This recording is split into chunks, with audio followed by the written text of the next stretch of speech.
gonna be very confidential. You can't get better than that.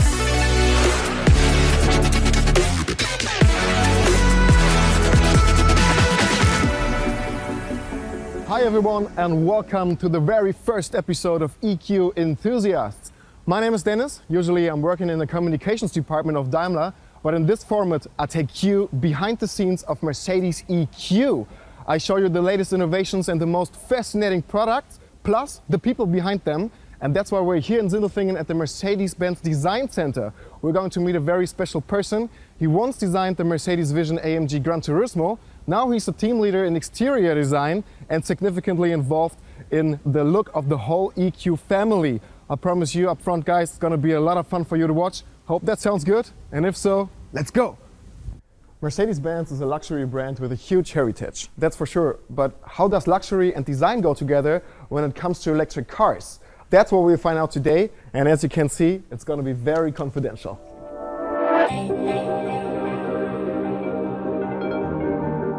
Bastian, hey, good to see Dennis. you.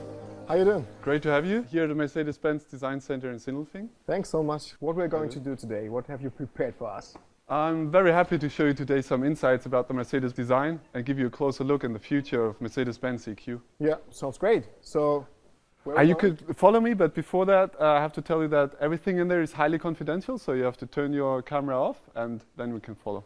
Okay guys, you heard it. I have to turn off the camera at this point. Okay guys, I'm allowed to turn on the camera again. Look at this beauty.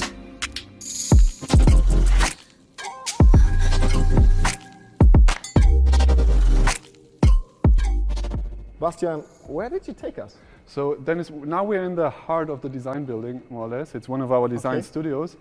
And what you can see here is the VISION EQS, one of our latest show cars. Nice one. Show me some of your projects. I'm really curious. One of a project that I think that was really a childhood dream when PlayStation approached us. Yeah, I want to talk about this one. And I've seen it. they asked us to do a show car for their game Gran Turismo.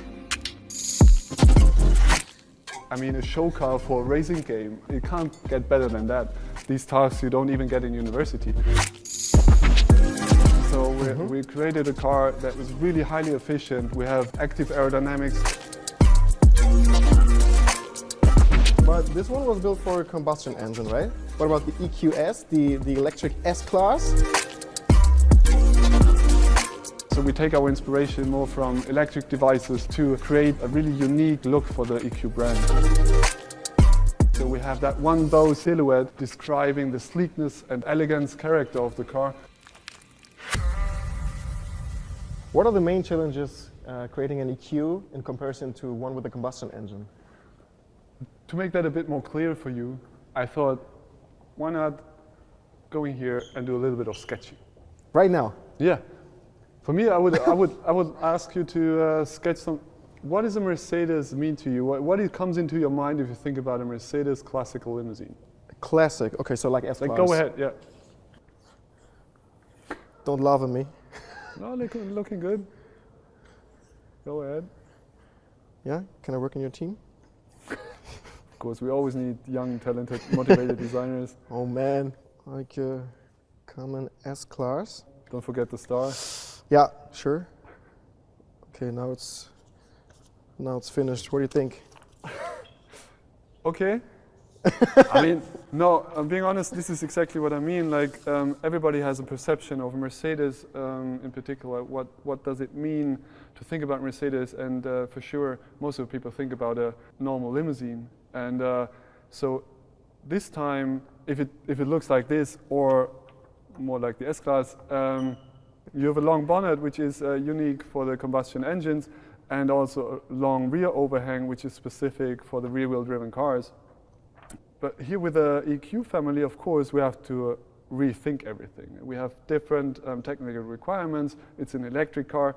We still want to have people that it is recognizable as a Mercedes for sure, but then bring new elements in that makes it really unique for electric Mercedes. For example, if you look at the front of a car, for example, an S-Class front, you have the huge Mercedes grille, which is recognizable for Mercedes all over the world. People recognize that grille, Sure. they know the star, and they know that it is Mercedes. For sure, with the EQ brand, we have to find a new interpretation of that unique grille. So, as you can see here, It definitely looks different, right? it really does. And that's not only because of the light and the stars, but also because it's an electric car. And therefore, we don't need as much air for cooling the engine, which is behind it, because this is the case on the S-Class. Whereas here, we have more design freedom to develop something new. As you can see here, we have a seamless integration of the headlights together with the grille to generate that really unique and specific look for our EQ front ends. Yeah, you talked about the black panel before, but what about this little stars inside? I mean, because it is a show car and we want to play something and want to explore the creative potential of it, we think of, if you think about a black panel, you also think about a screen. And what we did here is how much depth we can give such a surface. So what we have here is a star panel on the front, and then having these LEDs to create that more or less infinite grille. Does the final design look like that? Not exactly, but I can't tell you right now. Some kind of. Okay. What else can you show me? So if you look at the side of the car, then you're also going to realize that it's different to the hood not is only to your sketch. pretty small though. Yeah, the hood is smaller, right. As I said, on the S-Class, you have a long bonnet because there's the engine behind.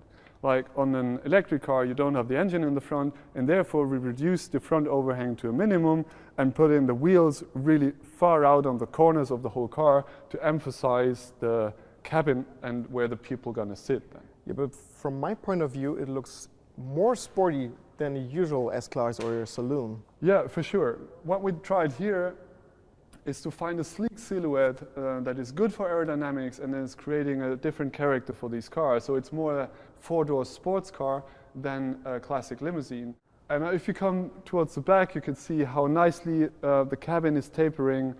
It's on one side good for the aerodynamics and it's sustainable and efficient. At the same time, it allows us as designers to put the cabin on these really nice full shoulders to give the overall car an appearance, a strong appearance on the street and really good stance. Pretty awesome and interesting. Thanks for giving us so many exclusive insights.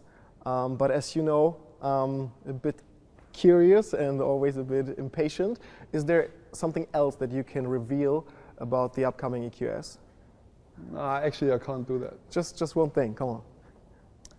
You know, because it's you. Give me a second at the drawing board, I'll be back. Take your time, take your time. So good to see how passionate this guy is. I'm deeply impressed and so thankful for visiting this extraordinary place. It has been a once-in-a-lifetime opportunity, and I hope you liked what you have seen. And if so, click on the thumbs up button, leave us a comment below, and don't forget to subscribe, share it with your friends. I'm really looking forward to going on with you on the next episode. And there comes the future. Hope you like it. Wow, that's cool. All right, guys, sorry, but you have to stay a little bit more patient. But I think you got some really good insights about Mercedes-Benz design and also the future of the EQ family. I think we really created something special and unique. It's going to be something on the road that you haven't seen before. And stay tuned, and bye-bye. Bye, guys.